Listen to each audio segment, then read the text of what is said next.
তাই মধুময় বৃন্দাবনে আমরা এলাম, কিন্তু মনকে নিয়ে যেতে হবে বৃন্দাবনে। আর মনটা যদি ঘরে পড়ে থাকে তাহলে বৃন্দাবনে গিয়ে কোনো লাভ হবে না, তাই না? মনের আমাদের এমন ক্ষমতা আছে বাবা, যে স্বর্গের মধ্যেও নরক তৈরি করে দিতে পারে আর নরকের মধ্যেও স্বর্গ তৈরি করে দিতে পারে, তাই না? মন যদি আপনার শুদ্ধ হয়, আপনি যদি নরকে বসে থাকেন সেখানেই স্বর্গের অনুভূতি পাবেন। বাবা, আমি যখন ইংরাজি অনার্স পড়েছিলাম, এমএ করার আগে যখন অনার্স করেছিলাম, আপনাদের আশীর্বাদ মাথায় নিয়ে সেই ছোট্টবেলা থেকে, সেই 5 বছর বয়স থেকে আমি কীর্তন পরিবেশন করছি। আমার প্রথম কীর্তন শিক্ষা, এই যে কিবোর্ড বাজাচ্ছেন আমার বাবা কীর্তনিয়া গদাধর দাস, ওনার কাছে আমার প্রথম কীর্তন শিক্ষা। পরবর্তীকালে কীর্তন সম্রাট সুমন ভট্টাচার্য মহাশয় তিনি কৃপা করেছেন এবং কীর্তনের মূল ঘরানার গান তিনি কৃপা করে শিখিয়েছেন। সেই সঙ্গে আপনাদের আশীর্বাদে আমি বর্ধমান ইউনিভার্সিটি থেকে ইংরাজি এমএ করেছি রেগুলারে, তারপরে বিএড করেছি। বর্তমানে কলকাতা রবীন্দ্র ভারতী বিশ্ববিদ্যালয় থেকে এই কীর্তন বিষয় নিয়ে আমি ডবল এমএ করছি। আপনারা আশীর্বাদ করবেন যেন এইভাবে হরিনাম সংকীর্তনের সঙ্গে সঙ্গে শিক্ষাও চালিয়ে যেতে পারি। তা যে কথাটা বলছিলাম, আমি যখন অনার্স পড়েছিলাম আমাদের সিলেবাসে জন মিল্টনের প্যারাডাইস লস্ট বলে একটা এপিক মহাকাব্য ছিল। তা সেখানে জন মিল্টন বলছেন, mind in its own place in itself can make a heaven of hell a hell of heaven. Mind in its own place মানে মন তার নিজের জায়গায়, ইন ইটসেলফ তার নিজের মধ্যে, can make a heaven of hell মানে নরকের মধ্যেও স্বর্গ তৈরি করে নিতে পারে, আ হেল অফ হেভেন, আবার স্বর্গের মধ্যেও নরক তৈরি করে নিতে পারে। মন যদি আপনার শুদ্ধ হয়, আপনি যদি নরকেও বসে থাকেন সেখানেই স্বর্গের অনুভূতি পাবেন। কিন্তু মনই যদি অপবিত্র হয়ে যায়, আপনি যদি স্বর্গেও বসে থাকেন সেখানেই মনের মধ্যে নরক তৈরি হয়ে যায়। আমরা মনকে নিয়ে মধুময় শ্রীধাম বৃন্দাবনে এলাম, মধুময় শ্রীধাম বৃন্দাবনে। প্রাণ গোবিন্দ আমার যখন চলে গেলেন মথুরায়, অক্রূর যখন কৃষ্ণকে নিয়ে চলে গেল মথুরায়, কংসকে বধ করে মথুরায় কংসকে বধ করলেন ভগবান শ্রীকৃষ্ণ। আর সেখানে নানান রকম কংস বধ হলেও কংসের শ্বশুর মশাই জরাসন্ধ কিন্তু বধ হয়নি, বারবার আক্রমণ করতে শুরু করলো মথুরা। তাই নানান রকম রাজনৈতিক টানাপোড়েনে পড়ে কৃষ্ণ কিন্তু আর বৃন্দাবনে আসতে পারলেন না।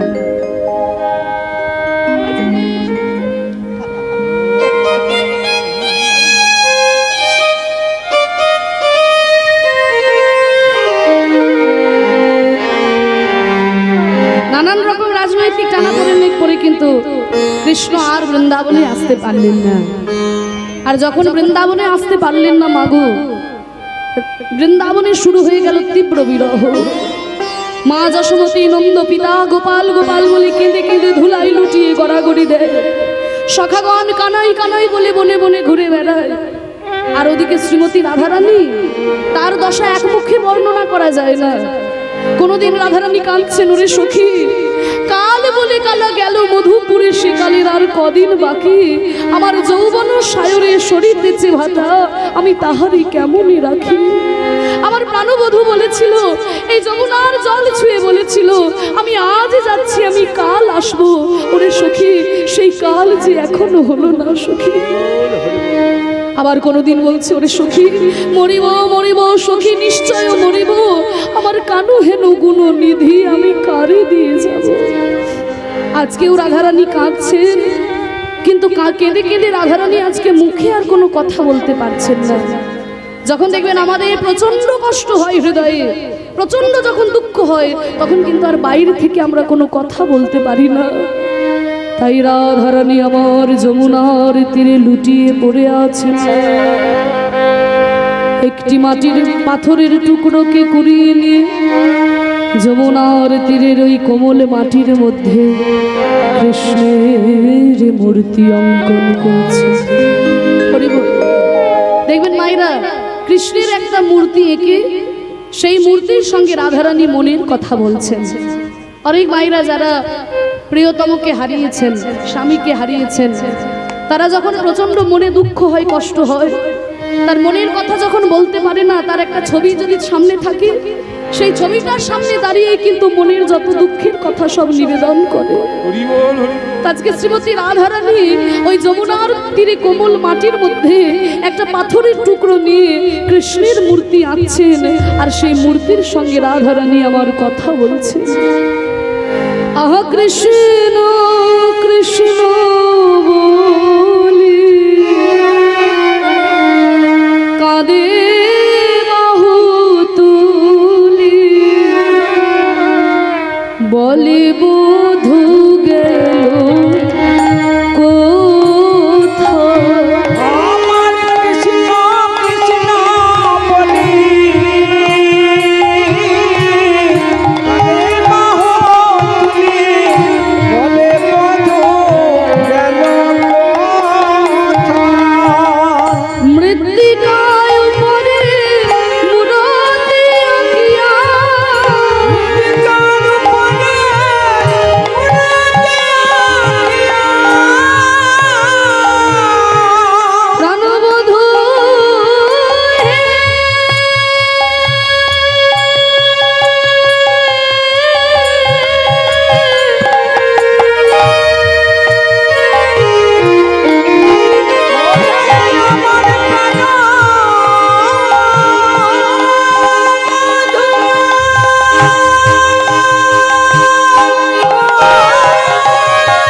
বদন আঁকতে পারলো না, চরণ আঁকতে পারলো না।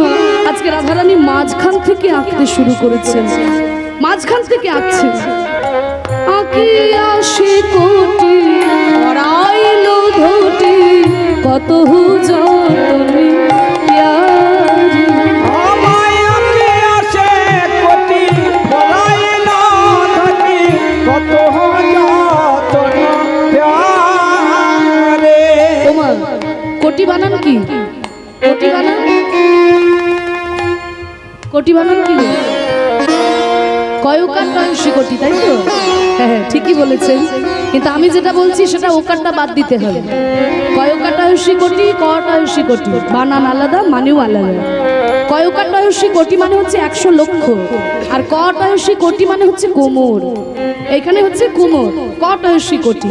তাকে আর সেই কোটি যখনই কোমর রেখেছে, ললিতা বিশাখা এসে বলছে, রাধে তুই হলি রাজনন্দিনী রাজার ঝি, তুই কি আঁকতে ভুলে গেলি রাধে? ওরে তুই তো রীতিমতো গুরু ধরে আঁকা শিখেছিস, তুই কি ভুলে গেলি যে আঁকতে হলে হয় চরণ থেকে শুরু করতে হয়, তা নইলে বদন থেকে শুরু করতে হয়। এইভাবে মাঝখান থেকে কি কেউ আঁকতে শুরু করে? তুই কি আঁকতে ভুলে গেলি রাধে? রাধারানী বলছে, ওরে ললিতায় ও বিশাখা, আমি তুই আঁকতে ভুলি নাই। আমি যখন গোবিন্দের বদনে আঁকতে গেলাম, ওই চাঁদ বদন মনে করে আমার দুই নয়ন ধারায় অঙ্গ ভেসে গেল। আবার যখন চরণে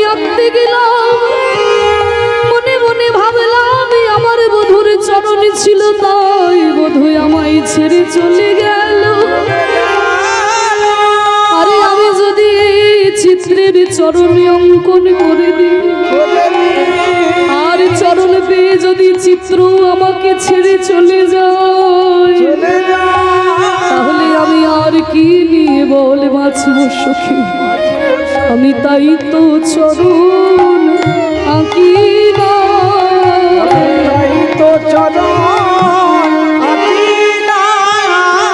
যদি চরণ পেলে চিত্র চলে যায়, তাই তো চরণে আঁকি না।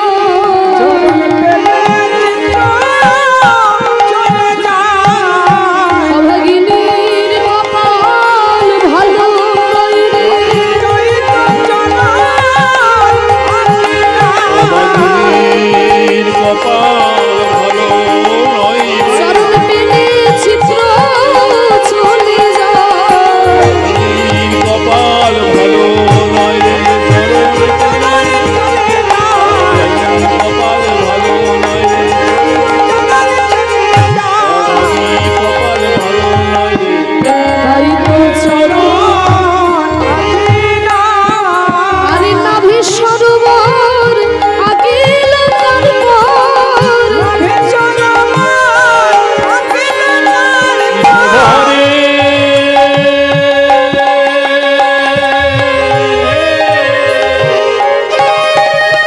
ঘরে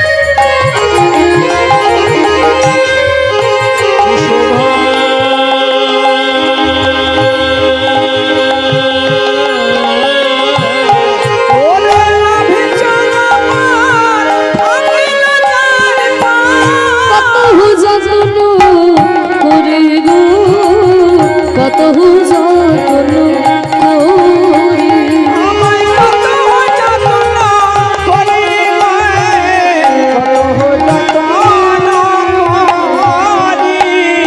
নাভি সরোবর আকিল তারপর, যেই না কোমরের উপরে নাভিটা এঁকেছে, ললিতা বিশাখা বুঝতে পারলো আচ্ছা তাহলে ছবিটা উপরের দিকে উঠছে। নাভি যখন এঁকেছে তাহলে উপরের দিকে উঠছে। এবার যখন নাভি আঁকা হয়ে গেল, আর কি আঁকছে? শ্যামের আজি বাহু দুটি আঁকি ছলো ছলো আঁখি মুরলি দিল সেই করে।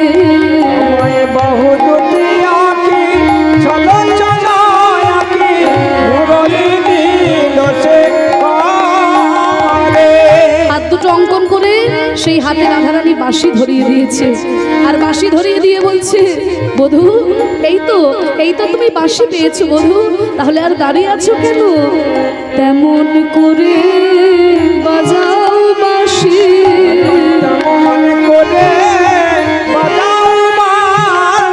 তুমি সেদিন যেমন বাজাইছিলে, তেমন করে বাজাও বাঁশি।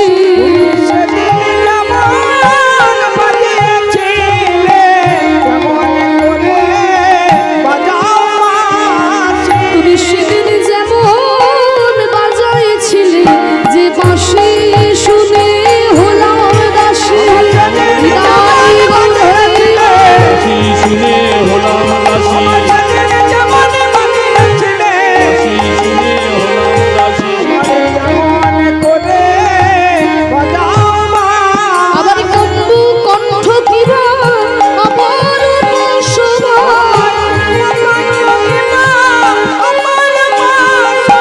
বদন আঁকিল পরে গো, বদন আঁকিল পরে।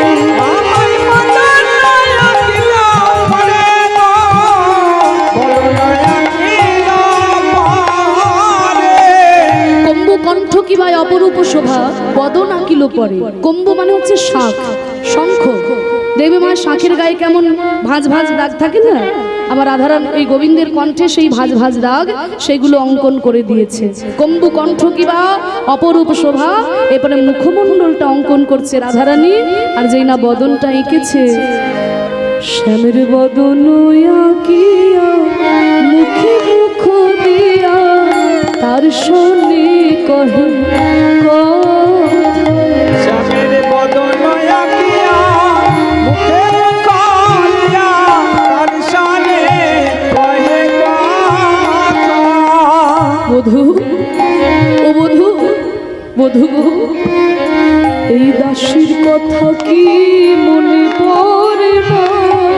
দাসের কথা কি মনে পড়ে না এই দাসীর কথা মনে পড়ে না দাসের কথা কি মনে পড়ে না তুমি দ্বারকায় রাজা হয়েছ বলে এই দাসীর কথা মনে পড়ে না তুমি দ্বারকায় রাজা হয়েছ বলে দাসের কথা কি মনে পড়ে না তুমি দ্বারকায় রাজা হয়েছ বলে এই বৃন্দাবনের রাখাল রাজা তুমি দ্বারকায় রাজা হয়েছ বলে বৃন্দাবনের রাখাল রাজা দ্বারকায় রাজা হয়েছ বলে এই বৃন্দাবনের রাখাল রাজা নিতাই গৌর হরি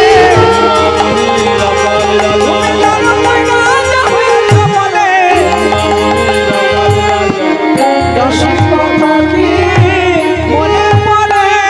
দাস যদুনাথ কয় ওহে রসময়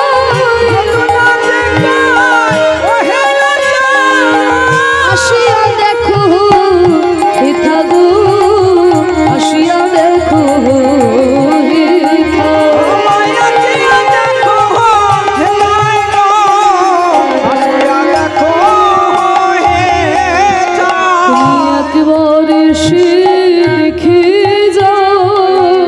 একবার এসে দেখে যাও তোমার প্রেমময়ীর কি যে দশা একবার এসে দেখে যাও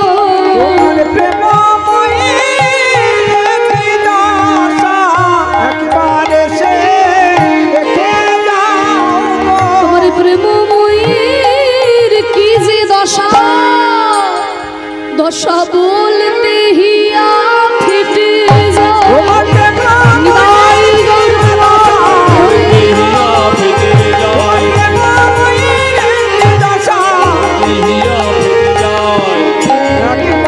যায় দাস যদুনাথ কয় ওহে রসময়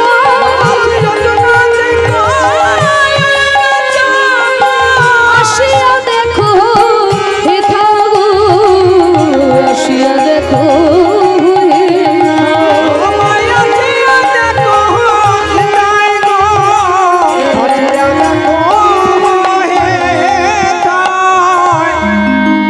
রাধারানী কাঁদছে মাগো একটা দুটো দিন নয় 100টা বছর রাধারানী কৃষ্ণ কৃষ্ণ কৃষ্ণ বলে কাঁদছে ভগবানকে কেমন করে ভালোবাসতে হয় মাগো আমরা কিছুদিন কৃষ্ণ কৃষ্ণ বলে ডাকি কৃষ্ণকে স্মরণ করি কৃষ্ণ যখন দেখা দিল না কৃষ্ণ নাই কৃষ্ণ আমার ডাকে সাড়া দেয় না কিন্তু ভগবানকে কি আমরা ডাকার মতো ডাকতে পারি মাগো আমরা কি ভগবানকে ডাকার মতো ডাকতে পারি আমরা ভগবানকে ডাকি হাজারটা জিনিস চেয়ে তারপরে ভগবানকে ডাকি তাই না এই যে ঠাকুরের কাছে এসে 10 টাকার বাতাসা দিয়ে বলি ঠাকুর এই আমি তোমাকে বাতাসা দিলাম আমার ওই একতলা বাড়িটা যেন তাড়াতাড়ি দুতলা হয়ে যায়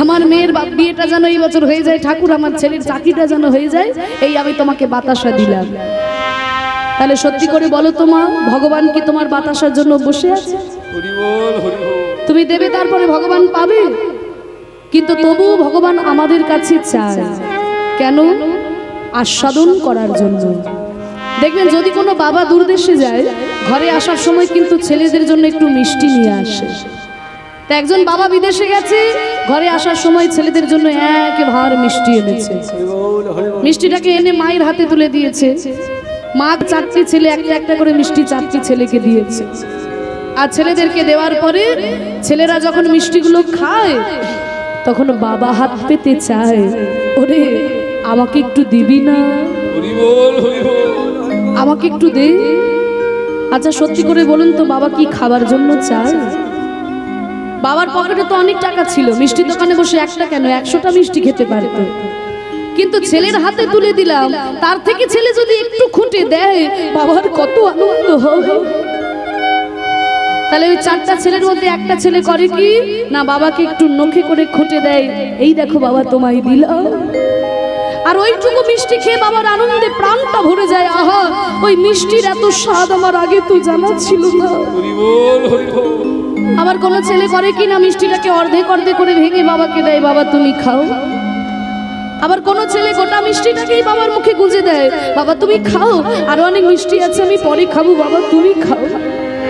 আবার কোনো ছেলে করে কি না, ওই মিষ্টিটাকে মাটিতে ছুঁড়ে ফেলে দেয়, তবু বাবাকে দিতে মন হয় না। তা যিনি আমাদের বিশ্ব ব্রহ্মাণ্ডের মালিক, আমাদের সকল কিছু দান করে আজকে কলিযুগে হাত তুলে দাঁড়িয়ে আছেন, ওগো কলিজীব, আমি যে তোমাদের এত কিছু দিলাম, তোমরা আমাকে কিছু দেবে না? হরি বল হরি বল। আমাকে কিছু দাও। আমি যে তোমাদের সর্বস্ব দান করেছি, তোমরা আমাকে কিছু দেবে না? তা আমরা ভগবানকে দিতে পারি না, ভগবানের কাছে এসে দাও দাও দাও দাও মন প্রাণ দিয়ে তাকে ভালোবাসতে পারি না। ভগবানকে আমরা সবকিছুই দিতে পারি মাগো, কিন্তু আমাদের মন আমরা ভগবানকে দিতে পারি না। ভগবানের জন্য সুন্দর মন্দির বানিয়ে দিই, তাই না, ইটালিয়ান মার্বেল দিয়ে মন্দির সাজিয়ে দিই, সোনার উপর গয়না দিয়ে ভগবানকে সাজিয়ে দিই, কিন্তু এই মনের মন্দিরটা ভগবানের জন্য সাজাতে পারি না। বলে মনটা ভগবানকে কেমন করে দেব? মনটা তো সংসারে দিয়েছি মা, মনটা তো সংসারে দিয়েছি, তাই না? যখন ছোট ছিলাম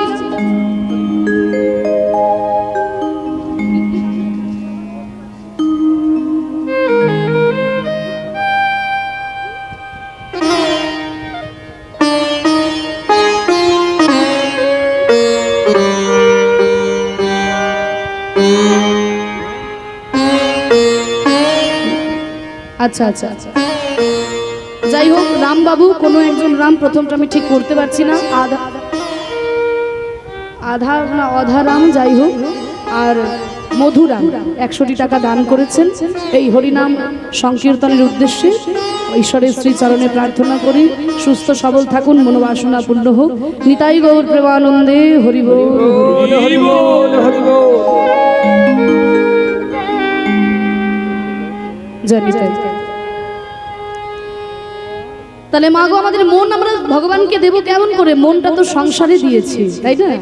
যখন ছোট ছিলাম আমার মনটা বাবা মাকে দিলাম, যখন একটু বড় হলাম মনটা বন্ধু বান্ধবদের দিলাম, যখন আর একটু বড় হলাম যৌবনে পদার্পণ করলাম মনটা হয় স্বামীকে দিলাম, তা না হলে স্ত্রীকে দিলাম।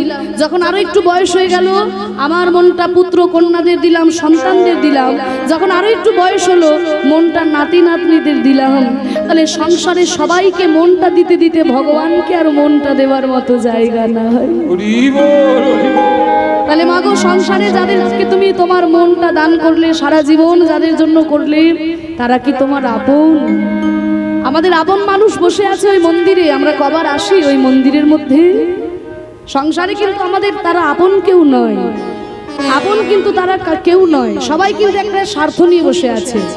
যতদিন স্বার্থ থাকবে সংসারে সবাই ভালোবাসবে, যখনই স্বার্থ ফুরিয়ে যাবে কেউ আর ডেকে খোঁজ খবরও নেবে না। এই তো সংসারের নিয়ম। শত শত বছর আগে শঙ্করাচার্য বলেছেন, যাবৎ বৃত্ত পার্জন শক্ত তাবন নিজে পরিবার লক্ষ্য তদঞ্চ জরায়া জর্জর দেহে বার্তাং কোপি না পৃচ্ছতি গেহে। যখন যতদিন তুমি অর্থ উপার্জন করতে পারবে সংসারে সবাই তোমাকে ভালোবাসবে, যতদিন শ্রম দান করতে পারবে সংসারে সবাই তোমাকে ভালোবাসবে।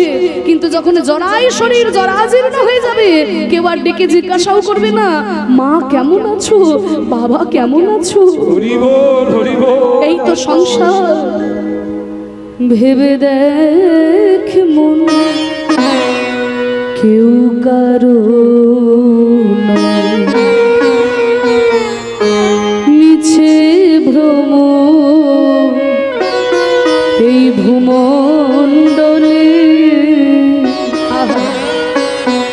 ভেবে দেখ মন, কেউ কারো মিছে ভ্রম ভূমণ্ডলে।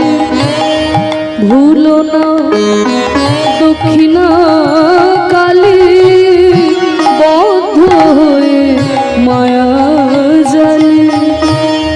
ভুলো না দক্ষিণা কালী বদ্ধ হয়ে মায়া জালে। ভেবে দেখ মন কেউ কারো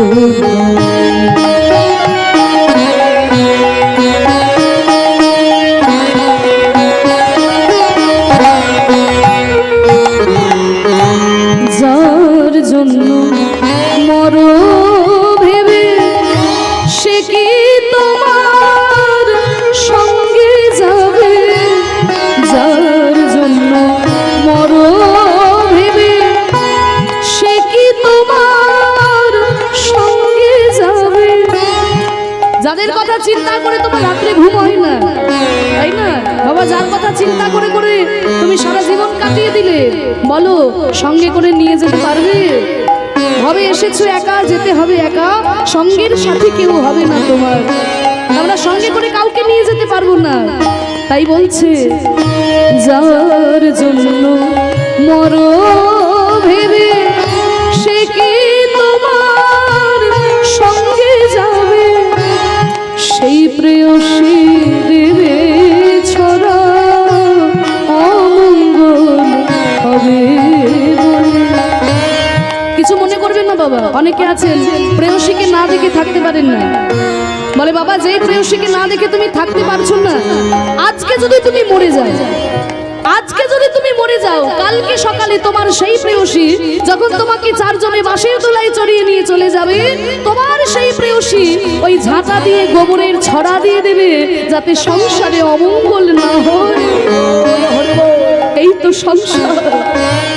সেই প্রেয়সী দেবে ছড়া অমঙ্গল হবে বলে, ভেবে দেখ মন কেউ কারো নিতাই গৌর হরি বল।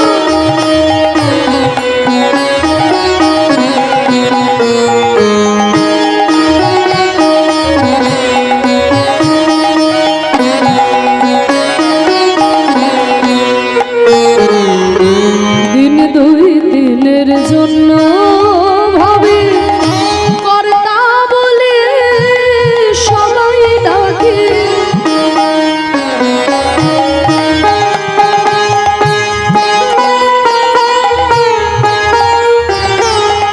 দিন দুই দিনের জন্য সবাই কর্তা বলে মানে, কর্তা বলে ডাকে। আমরা তো অহংকার করে অনেকে, জানো আমার এক কথা এখানে নেতা মন্ত্রী সব দাঁড়িয়ে যাবে, আমি কেন কারোর চরণে মাথা নত করব? আমার কথাই উঠতে বসতে হবে, তাই না? এই যে কর্তৃত্বে তুমি এত অহংকার করছো, তোমার মতো কত কর্তা এলো আর কত কর্তা চলে গেল, এই পৃথিবীতে কারোর চিহ্ন থাকে না, তাই না? মানুষ আসে মানুষ চলে যায়, পৃথিবীতে মানুষের চিহ্ন থাকে না, কিন্তু কি থেকে যায়? কর্ম। সৎ কর্ম আপনি করবেন, সেই সৎ কর্ম থেকে যাবে। মানুষ মরে যাওয়ার 50 বছর পরে কেউ কাউকে মনে রাখতে পারে না, কিন্তু মহাপুরুষদেরকে আমরা যুগ যুগ ধরে মনে রাখছি কেন? তাদের কর্মের দ্বারা। তাই সৎ কর্ম করলে পরেই পৃথিবীতে অমর হওয়া যায়।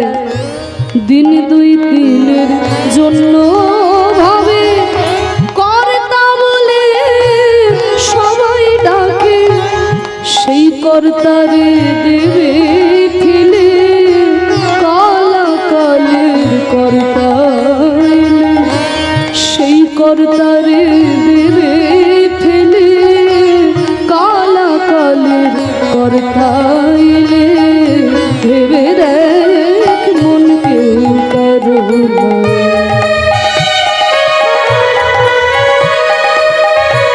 ভেবে দেখ মন কেউ কারো না। মিছে ভ্রমণ্ডলে ভুলো না দক্ষিণা কালে, বদ্ধ হয়ে মায়া জালে, ভেবে দেখ মন কেউ কারো না। মিছে ভ্রমণ্ডলে ভেবে দেখ মন কেউ কারো না। নিতাই গৌর প্রেমানন্দে হরি বল। হরি বল। তাহলে এই সংসারে আমাদের পরম দয়াল গোবিন্দই একমাত্র আপন মাগো, আমরা সেটা ভুলে যাই। আজকে শ্রীমতী রাধারানী যখন 100 বছর কৃষ্ণ কৃষ্ণ বলে কাঁদছেন, ওদিকে একদিন নারদ মুনি মনে মনে চিন্তা করছে, না না না, আর আমার ভালো লাগছে না গো, ভালো লাগছে না। বলে কেন ভালো লাগছে না কেন? বলে চারিদিকে এত যুদ্ধ দেখতে কি ভালো লাগে? সত্য যুগে যুদ্ধ দেখেছি, ত্রেতা যুগে যুদ্ধ দেখেছি, রাম রাবণের যুদ্ধ, দাপর যুগে কুরুক্ষেত্রের যুদ্ধ, আর কলি যুগে তো যুদ্ধ আর যুদ্ধ। হ্যাঁ, তাহলে যুদ্ধ এত কি কারোর দেখতে ভালো লাগে? এমন কি কোনো জায়গা নেই যেখানে যুদ্ধের কোনো আলোচনা নাই, বিশুদ্ধ প্রেম ভক্তির আলোচনা? একলে নারদ মুনি চিত্তে মনে মনে, বলি নারদ মনে চিত্তে মনে মনে, কোথাও রয় কৃষ্ণ ভক্তি পাইব কেমনে? কোথা রয়ে কৃষ্ণ ভক্তি পাইব কেমনে? যেখানে যুদ্ধের কোনো আলোচনা নাই, বিশুদ্ধ প্রেম ভক্তির আলোচনা, সেই জায়গাটা হচ্ছে মধুময় শ্রীধাম বৃন্দাবন। তাই আমি বৃন্দাবনে যাব। এই আমার বাহন ঢেকি, আমায় নিয়ে চল বৃন্দাবনে। এত চিনতে নারদ মুনি ঢেকি আর হনে হরি বল। কত চিনতে নারদ মুনি ঢেকি আর হনে। নারদ মুনি ঢেকি আর হনে। কত চিনতে নারদ মুনি ঢেকি আর হনে। নাচিতে নাচিতে এলো মধুর বৃন্দাবন। আমার নাচিতে মধুর বৃন্দাবনে। তত্ত্বদর্শী নারদ ঋষি চারি পানে চায়। কত চিনতে নারদ ঋষি চারি পানে যায়। কোথা হতে তাপে আসি লাগে মোর গান। আমার কোথা হতে তাপে আসে লাগে মন গান। অঙ্গ কেন জ্বলে যায়, অঙ্গ কেন জ্বলে যায়। অঙ্গ কেন জ্বলে যায়। অঙ্গ কেন জ্বলে যায়। জুড়াইতে ব্রজে এলাম অঙ্গ কেন জ্বলে যায়। যারা জোড়াইতে বলছিলাম অঙ্গ কেন জ্বলে যায়। আহ, জ্বালা জ্বালা জ্বালা। আর একটু শান্তি পাবো বলে বৃন্দাবনে এলাম গো। আর বৃন্দাবনের বাতাসে এত উত্তাপ, আমার সারা শরীর একেবারে ঝলসে যাচ্ছে।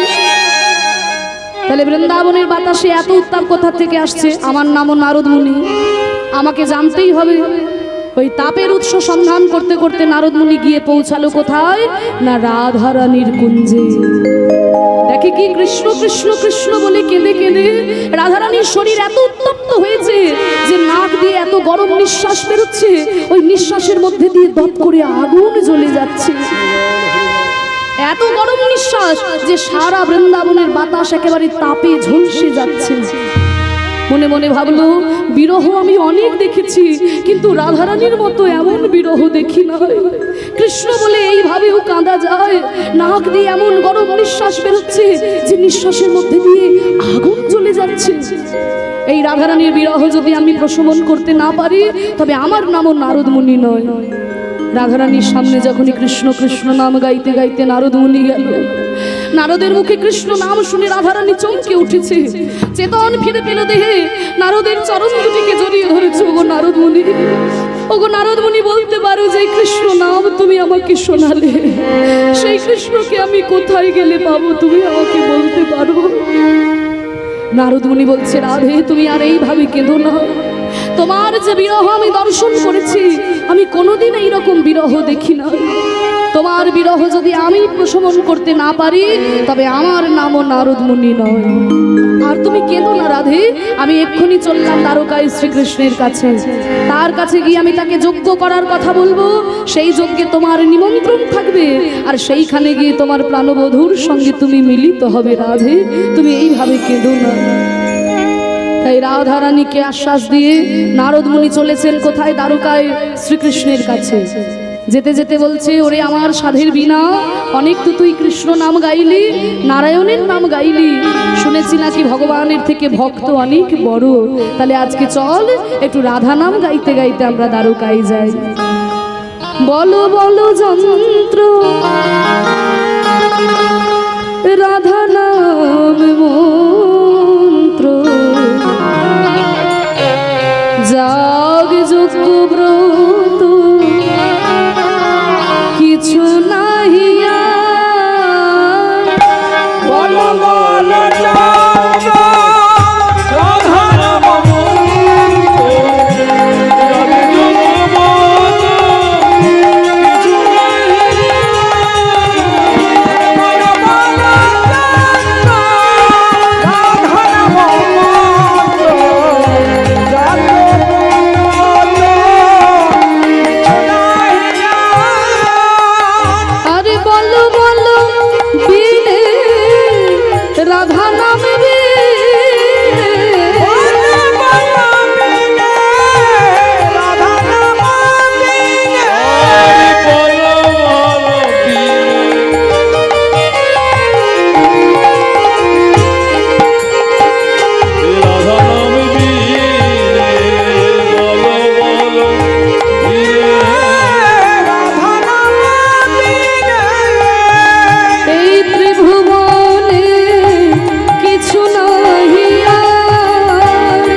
রাধারানী কি জয় দ্বারকার শুষ্ক পথে রাধারানী নাম শুনে প্রাণ গোবিন্দ আমার চমকে উঠলেন। এ কি, এই দ্বারকার শুষ্ক পথে আমার সাধন ভজনের নাম রাধা নাম কে গাইছে? দেখুন, ভক্ত যেমন ভগবানের জন্য ব্যাকুল হয়, ভগবানও তো ভক্তের জন্য ব্যাকুল হয়, তাই না? ভক্তের সাধনা ছোটে ভগবানের করুণার নামে, সাধনা ঊর্ধ্বগামী করুণা নিম্নগামী, সাধনা ছোটে করুণার নামে, তবেই তো ভক্ত ভগবানের মিলন হয়। হরি বল, হরি তাই আজকে রাধারানী যেমন কৃষ্ণের জন্য ব্যাকুল হয়েছেন, কৃষ্ণ বিরহে পাগল, আজকে প্রাণ গোবিন্দও তো সেই রাধারানীর বিরহে পাগল। তাই আজকে যখন এতদিন পরে নারদ মুনির মুখে রাধারানীর নাম শুনেছে, যাও দারোয়ান সোনার পালকি নিয়ে তাকে নিয়ে এসো, কে রাধা নাম গাইছে তাকে নিয়ে এসো। এমন সময় নারদ মুনি প্রবেশ করেছে। দ্বারকাধীপতি কৃষ্ণচন্দ্র কি জয়, রাজাধীরাজ কৃষ্ণচন্দ্র কি জয়। দ্বারকাধীপতি কৃষ্ণচন্দ্র কি জয়।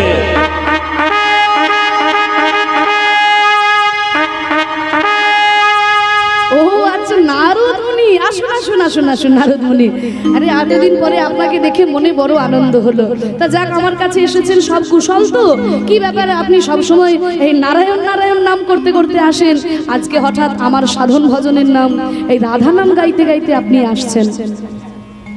নারদ মুনি বলছে, "এই কৃষ্ণচন্দ্র, তুমি কি ভেবেছো আমি হলাম মুনি ঋষি মানুষ, ভাবের ঘোরের পাবারি? ভাবের ঘোরে আমি কখন নারায়ণের নাম গাইব আর কখন রাধারানীর নাম গাইব, তার জন্য কি তোমাকে জবাবদিহি করতে হবে নাকি?" বলে, না না, আপনি তো রাধা নাম করেন না, তাই আর কি জিজ্ঞাসা করছি। শোনো কৃষ্ণচন্দ্র, তুমি কি ভেবেছো তুমি একাই অবতার হয়ে এসেছো? তোমার মতো কত বড় বড় অবতার আমি দেখেছি, ভবিষ্যতেও কত বড় বড় অবতার দেখব। দেখুন, আমাদের ভারতবর্ষটা হলো এমন, যেখানে ভগবান মুনি ঋষিদের কাছে যেমন পুজো পায়, তেমনি মুনি ঋষিদের কাছে ধমকও খেতে হয়, তাই না? পুজো যেমন পায় তেমনি ধমকও খেতে হয়। আরে তুমি কি একাই অবতার হয়ে এসেছো নাকি? বলে, কেন আজকে হঠাৎ এই কথা? বলে, বলবো না। এই যে তুমি এত বড় কুরুক্ষেত্রে যুদ্ধ বাঁধালে, তো ভালোই করেছো, যুদ্ধ না করলে তো আবার হয় না।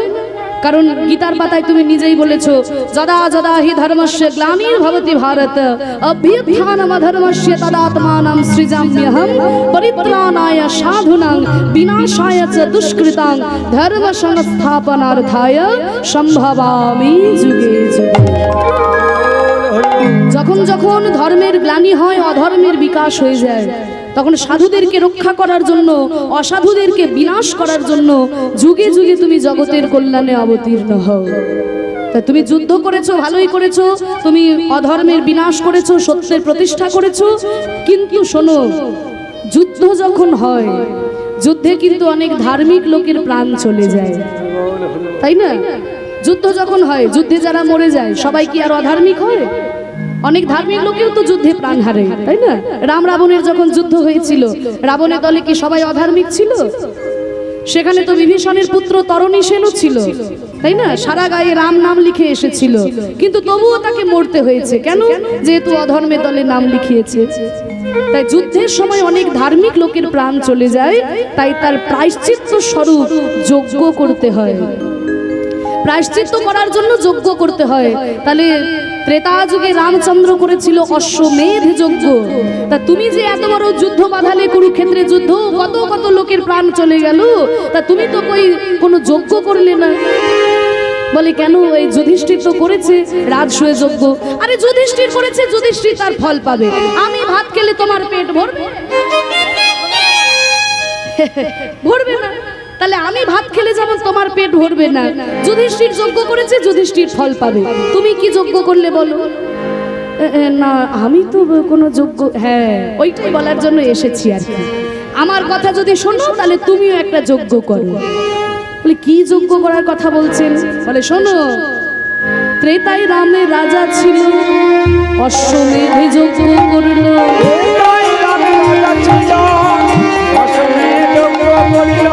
দান ব্রত যজ্ঞ হবে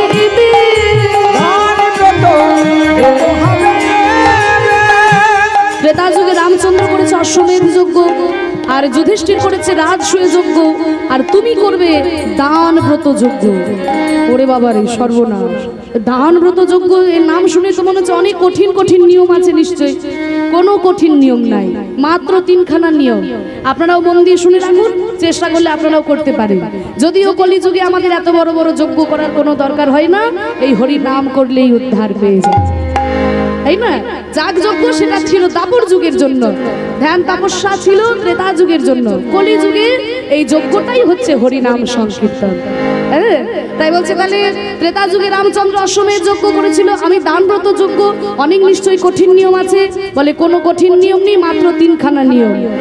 শোনো রাজন ত্রিভুবনে নিমন্ত্রণ, শোনো বলি হে রাজন, ত্রিভুবনে নিমন্ত্রণ, সবারে করিতে হইবে, সবারে করিতে হইবে। ত্রিভুবনের নিমন্ত্রণ করতে হবে, মানে স্বর্গে দেবতা, মর্তের মানুষ, পাতালের নাগকুল দৈত্যকুল কাউকে বাদ দেওয়া যাবে না। বলে বাহ, ঠিক আছে, ত্রিভুবনের নিমন্ত্রণ করা হবে। দ্বিতীয় নিয়ম কি? শোনো, যে যা চাইবে তাই দিবে, সবার আশা মিটাইবে। যে যা চাইবে তাই দিবে, সবার আশা মিটাইবে। দান সবাই কি করবে হাসি মুখে, দান সবাইকে করবে হাসি মুখে। যে যা চাইবে তাকে তাই দিতে হবে। এটা হচ্ছে দ্বিতীয় নিয়ম, যে যা চাইবে তাকে তাই দিতে হবে, কিন্তু হাসি মুখে দিতে হবে। মুখে যেন হাসি থাকে বাবা। অনেকে আছে দেখবেন অনেক দান করছে, প্রচুর দান করে, মুখের ভাবটা এমন করে। হ্যাঁ, দান নিতে ইচ্ছা করবে না, তাই না? হ্যাঁ, বলছি যেমন শোনো বাবা, নিজের সাধ্য মতো দান করবে, কিন্তু মুখে যেন হাসি থাকে, মনে যেন না হয় আমার সব কিছু নিয়ে নিল, এইটা যেন মনে না হয়। দান সবাই কি করবে হাসি মুখে, দান সবাইকে করবে হাসি মুখে। ওহে রাজন দান সবাইকে, দান সবাইকে হাসি মুখে। বাহ! তাহলে ত্রিভুবনে সবাইকে নিমন্ত্রণ করতে হবে। আর দ্বিতীয় নিয়ম হলো যে যা চাইবে তাকে তাই দিতে হবে। 3 নম্বর নিয়মটা খুব গুরুত্বপূর্ণ, মন দিয়ে শোনো। সর্বশেষ দান দিয়া ভিক্ষার ঝুলি কাঁধে লইয়া, সর্বশেষ দান দিয়া, ভিক্ষা ঝুলি কাঁধে লইয়া, ভিক্ষা করে যাবে মন সুখে। ভিক্ষা করে যাবে মন সুখে। দাঁড়ান দাঁড়ান দাঁড়ান, আপনার এই 3 নম্বর নিয়মটা ঠিক বুঝলাম না। বলে কেন? বলে আমি সবাইকে যে যা চাইবে দেব, আবার আমি আঁচল পেতে ভিক্ষা করে নিয়ে নেব, তা লোকে আমাকে দেখে হাসাহাসি করবে না? এ কেমন রাজারে বাবা, নিজেই দান করছে আবার নিজেই ভিক্ষা করে নিয়ে নিচ্ছে, এটা কেমন একটা নিয়ম হলো না? বলে কেন হাসাহাসি কেন করবে? মনে করো তুমি কাউকে 1 কোটি টাকা দান করেছো, 1 কোটি টাকা দান করেছো, তারপরে যদি আঁচল পেতে তার কাছে তুমি 1 টাকা ভিক্ষা চাও, সে তোমাকে দেখে হাসাহাসি করবে? 1 কোটি টাকা দান করার পরে যদি 1 টাকা ভিক্ষা করে, সে কি আপনাকে দেখে হাসবে? বলে না, তা হাসবে না, কিন্তু লাভটা কি? বলে শোনো, এতে তোমারই লাভ, তোমার দানের অহংকার দূরে যাবে। হরিব অহংকার দূরে যাবে, দানের অহংকার দূরে যাবে, দানের অহংকার দূরে যাবে। চাইবে তাই দিবে, দানের অহংকার দূরে যাবে। যে যা চাইবে তাই দিবে, দানের অহংকার দূরে যাবে। এই যে দানের অহংকার, জীবনে কোনোদিন কাউকে বুক বাজিয়ে বলতে পারবে না আমি তোমাকে 1 কোটি টাকা দিয়েছি। তুমি তাকে যেমন 1 কোটি টাকা দিয়েছো বাবা, আঁচল পেতে তার কাছে তুমি 1 টাকা ভিক্ষাও করেছো। এই যে দানের অহংকার, এই অহংকারটা তোমার থাকবে না। বাহ, এই নিয়মটা বেশ ভালো লাগলো। তা নিয়ম তো সবই বুঝলাম নারদ মুনি, কিন্তু এই যে এত নিমন্ত্রণ কে করবে? নারদ মুনি বলছে আমি থাকতে তোমাকে কেন চিন্তা করতে হবে, আমার মতো নিমন্ত্রণ কেউ করতে পারে না। ও মাইরা, ওই নারদের নিমন্ত্রণের নিয়মটা জানো তো? মানে যার নামে চিঠি থাকবে তার কাছে তো যাবেই, সেটা পরের ব্যাপার। যার নামে নিমন্ত্রণ নাই তার কাছে আগে যাবে, গিয়ে জানিয়ে দিয়ে আসবে যে ওখানে যজ্ঞ করা হচ্ছে, তোমাকে নিমন্ত্রণ করা হয়নি। এই হচ্ছে নারদ মুনি। তা বলছে আমার মতো নিমন্ত্রণ কেউ করতে পারবে না, সবার নিমন্ত্রণ যেখানে শেষ, আমার নিমন্ত্রণ সেখানে শুরু। বাহ, ঠিক আছে, আপনাকে তাহলে নিমন্ত্রণ পত্র লিখতে হবে। সবার প্রথমে কার নামে চিঠি লিখছে? যজ্ঞেশ্বর মহাদেব। জেনে রাখবেন, শিব ঠাকুরকে ছাড়া কোনো যজ্ঞ করার কথা কোনোদিন মাথাতেও আনবেন না। হ্যাঁ, কারণ তার নামই হচ্ছে যজ্ঞেশ্বর। শিব ঠাকুরকে ছাড়া কোনো যজ্ঞ করা যায় না। শিবহীন যজ্ঞ করতে গিয়ে শিবের শ্বশুর মশাই পর্যন্ত রক্ষা পায়নি, মুন্ডটা কেটে গিয়ে ছাগ মুন্ড লাগাতে হয়েছিল।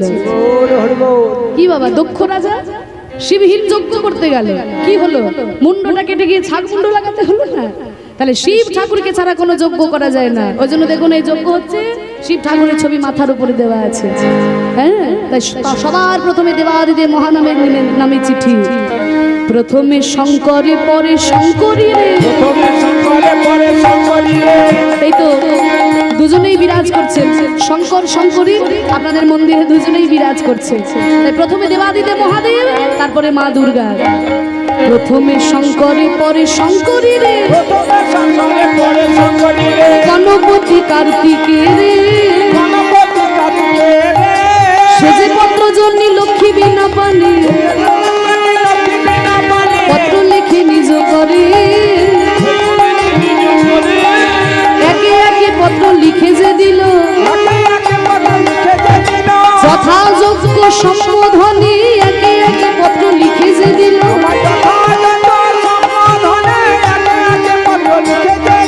যথাযোগ্য সম্বোধনে যে কথা যার ভালো লাগে,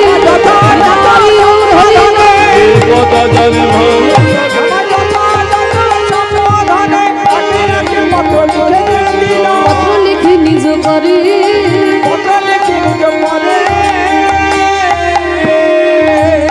সবার নামে চিঠি লেখা হয়ে গেল।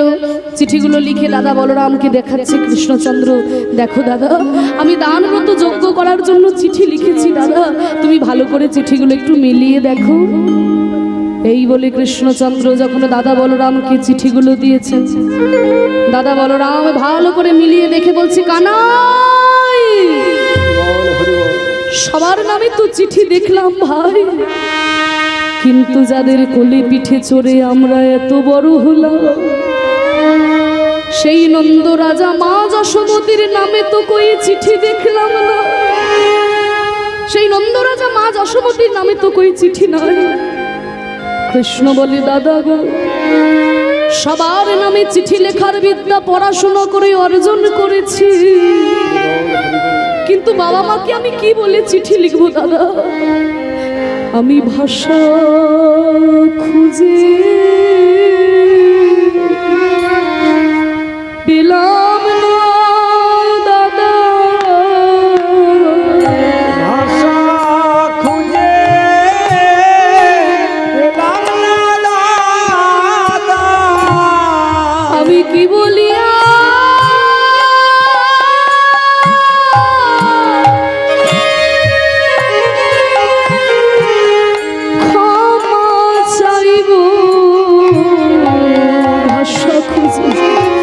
আমি পেলাম না দাদা।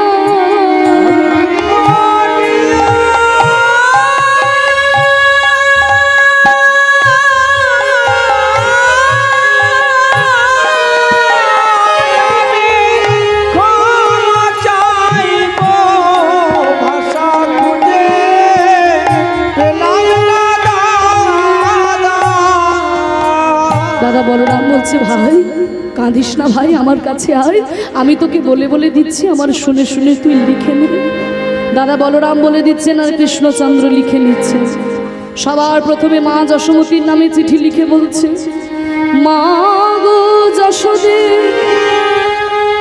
না জানি কত ব্যথা দিয়েছি তোমার ওই কোমল হৃদয়ে,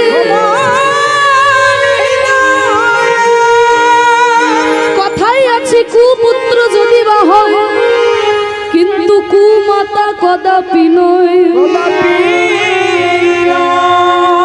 আমি যদি তোমার সুপুত্র হতে নাই বা পারলাম মা গো, তুমি যেন আমার কুমাতা হইও না। তোমার গোপাল দান ব্রত যজ্ঞ করবে, সেই যজ্ঞে তুমি এসে আমায় আশীর্বাদ করবে।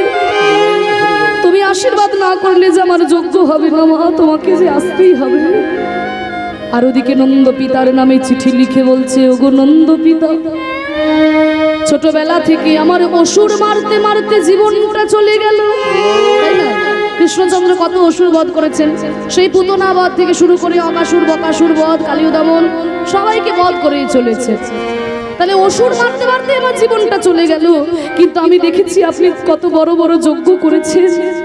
আপনি দাঁড়িয়ে থেকে আমাকে যজ্ঞ শিখিয়ে দেবেন, আমার যজ্ঞ আপনি নিজে পরিচালনা করবেন। আপনি না এলে আমাকে কে যজ্ঞ শিখিয়ে দেবে পিতা? আপনাকে যে আসতেই হবে। আর ওদিকে সখাগণের নামে চিঠি লিখে বলছে, ওরে শ্রীরাম, ওরে সুদাম, শুনেছি যজ্ঞ করার সময় নাকি ভাত মুড়ি খেয়ে যজ্ঞ করা যায় না, ফল খেয়ে যজ্ঞ করতে হয়। তাই তোরা বৃন্দাবন থেকে আমার জন্য পাকা পাকা ফল আনবি। তোদের দেওয়া ফল খেয়ে আমি যজ্ঞ করব কানাই, তোদের দেওয়া ফল খেয়ে আমি যজ্ঞ করব ভাই। সবার নামে চিঠি লেখার পরে আড়ালে গিয়ে শ্রীমতী রাধারানীর নামে চিঠি লিখে বলছে, ওগো রাধে, ওগো প্রেমময়ী রাধে, তুমি তো আমার শুধু প্রেমময়ী নয়, তুমি যে আমার শক্তি স্বরূপিণী। তুমি এসে আমার যজ্ঞের শক্তি হয়ে দাঁড়াবে। তোমার শক্তিতে শক্তিমান হয়ে আমি দান ব্রত যজ্ঞ করব। তোমাকে যে আসতেই হবে রাধে। নয়ন জলে ভেসে ভেসে যখন সবার নামে চিঠি লিখলো, ওদিকে নারদ মুনি বলছে, আচ্ছা চিঠি তো লেখা হলো, কিন্তু যজ্ঞটা কোথায় হবে ভেবে দেখেছো? বলে, যজ্ঞ কোথায় হবে? কারণ রাজপ্রাসাদের মধ্যে এত বড় যজ্ঞ করা যাবে না, ত্রিভুবনের নিমন্ত্রণ বলে কথা। তাহলে কোথায় যজ্ঞ করা হবে? আমার কথা যদি শোনো, ওই প্রভাস তীর্থে গিয়ে যজ্ঞ করো। কেন এত জায়গা থাকতে প্রভাস তীর্থ কেন?